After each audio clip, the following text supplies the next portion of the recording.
Mes chers amis, j'aimerais m'entretenir aujourd'hui d'un sujet très intéressant, très fréquent, vraiment auquel on est concerné au quotidien.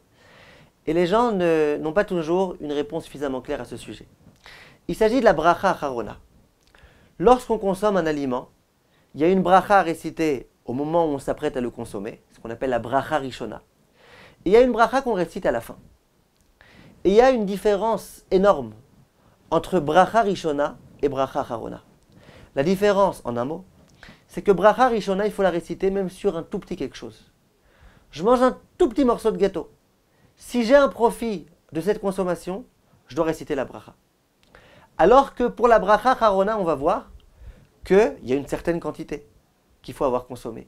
Il y a un certain laps de temps dans lequel il faut avoir consommé cette quantité. Si j'ai grignoté un tout petit quelque chose, je ne vais pas avoir besoin de réciter la bracha acharona. Donc bracha rishona, évidemment, si je mets une miette dans ma bouche et que je ne profite même pas du goût de cette miette, il n'y aura pas de bracha rishona non plus à profiter. Mais dès lors que je profite du goût, je bois un tout petit peu de coca, un tout petit peu, et je sens le goût et ça me fait plaisir, je dois faire la bracha rishona. Par contre, pour la bracha acharona, ça va être autre chose. Il va falloir consommer une certaine quantité en un laps de temps tout à fait précis. En un mot, pour qu'on comprenne d'où provient cette différence. Mais en fait, c'est très simple. Il y a écrit dans la Gemara que d'où est-ce qu'on apprend l'obligation de réciter la bracha rishona sur un aliment. D'où j'apprends? Où il y a écrit, avant de boire un verre d'eau, tu dois faire she'akol. Dans la Torah, il n'y a pas écrit, lorsque tu boiras un verre d'eau, tu feras she'akol. Il n'y a pas écrit ça. Donc d'où est-ce qu'on le sait? La Gemara, Masechet Brachot, elle se casse la tête pour essayer de comprendre. Finalement, elle dit, c'est une svara. C'est quelque chose de logique. Qu'est-ce qu'il y a de tellement logique? Tout appartient à Kadosh Baruch Hu. Akadosh Baruch Hu, il accepte de nous le donner.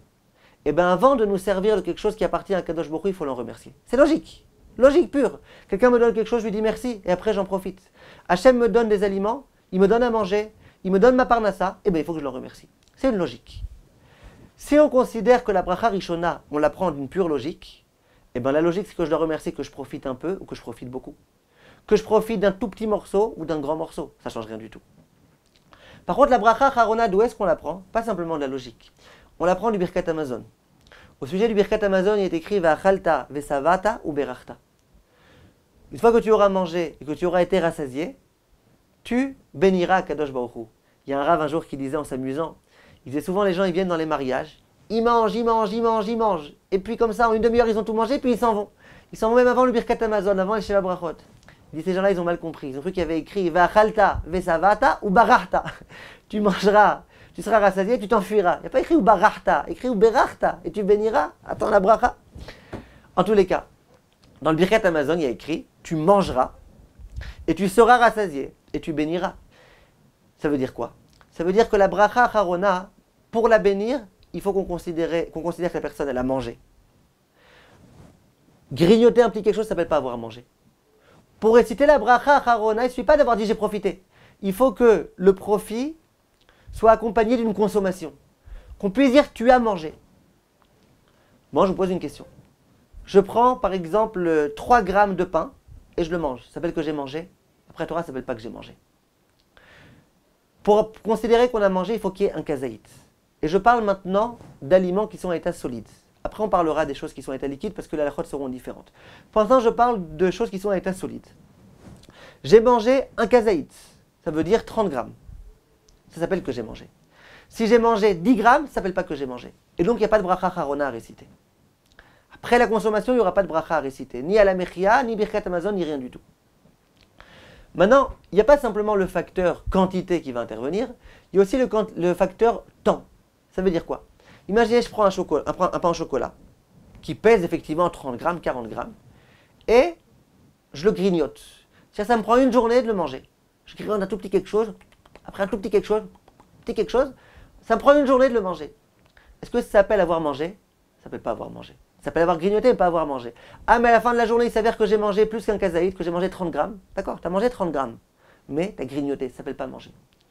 Donc pour qu'on puisse considérer avoir mangé, il faut que j'ai mangé 30 grammes en un laps de temps qui s'appelle Kedei Achilat Pras. Ce laps de temps, il fait l'objet d'une discussion entre les poskim. La plupart des poskim disent que c'est un laps de temps de 4 minutes. C'est comme ça que les poskim ashkenazim disent, c'est comme ça que le Rav Mordechai Eliyahu disait, c'est comme ça que le Or Letzion, le Rav Ben Zion Lamashaoul disait. D'après le Rav Ovadia, on peut aller jusqu'à 7 minutes et demie. Donc, il faut avoir mangé 30 grammes en 4 minutes ou en 7 minutes et demie. Et là, je considère que j'ai vraiment mangé. Pour vous donner un exemple, vous savez que lorsque quelqu'un est malade, le jour de Kippour, et qu'il a besoin de manger, et qu'il est gravement malade, il encourt un véritable danger s'il ne mange pas. Alors, vous connaissez ce principe qui s'appelle les shiurim. On lui dit, regarde, tu manges telle quantité toutes les temps et tant de temps. Comment ça fonctionne? À quoi ça sert? À quoi ça sert? Ça sert à quoi que toutes les 10 minutes, tu prennes 30 grammes? À quoi ça sert que ce soit toutes les 10 minutes? Finalement, tu auras mangé toute une quantité? Réponse non. Si tu as mangé, par exemple, 20 grammes et tu as attendu 10 minutes, après tu remanges 20 grammes, on ne considère pas qu'en tout tu as mangé 40 grammes. On considère que tu as mangé 20 grammes, après tu as mangé 20 grammes, ça ne s'appelle pas que tu as mangé. Alors bien sûr que ça c'est aussi interdit le jour de Kippour et compagnie, mais disons que c'est moins grave. Et bien là, c'est un petit peu la même notion. Pour que les 30 grammes que j'ai consommés, on considère que c'est une quantité suffisante pour faire la bracha Harona, il faut qu'il y ait 30 grammes en un laps de temps de 4 minutes ou de 7 minutes et demie. Ça, c'est la halakha élémentaire de ces choses-là. Donc si quelqu'un vous demande, j'ai mangé du pain, combien tu as mangé? J'ai mangé 20 grammes de pain, mais rapidement. Est-ce que je dois faire la bracha de Hamotzi au tout début, bracha Rishona? Réponse oui, tu profites, il faut que tu fasses. Est-ce que je dois faire Birkat Hamazon à la fin? Réponse non. Si quelqu'un vous dit j'ai mangé 40 grammes de pain, simplement ça m'a pris 2 heures de manger ces 40 grammes, est-ce que je dois faire bracha Harona? Non. Ah mais Birkat Hamazon c'est Deoraita, d'accord, mais écrit Vachalta, il faut que tu aies mangé. Si tu n'as pas mangé, tu n'as pas mangé. Si quelqu'un vous dit j'ai mangé 30 grammes de pain en 4 minutes ou en 7 minutes et demie d'après Rav Ovadia, là vous lui dites bien sûr qu'il faut faire la bracha. Ça s'appelle Ve'achalta, tu as mangé. Donc non seulement tu fais la bracha Rishona parce que tu as profité, mais tu fais aussi bracha Harona parce que ce que tu as profité, on appelle ça une consommation. Voilà, on continuera la prochaine fois, il y a beaucoup de détails dans ces halachot là et on verra qu'au sujet de la boisson, ça va être aussi dépendant de la quantité et du laps de temps, mais ça va être d'autres quantités et un autre laps de temps. Et là, on parlera aussi du café et compagnie, vous allez voir, c'est très intéressant. Kolto, et merci de votre attention, mes chers amis.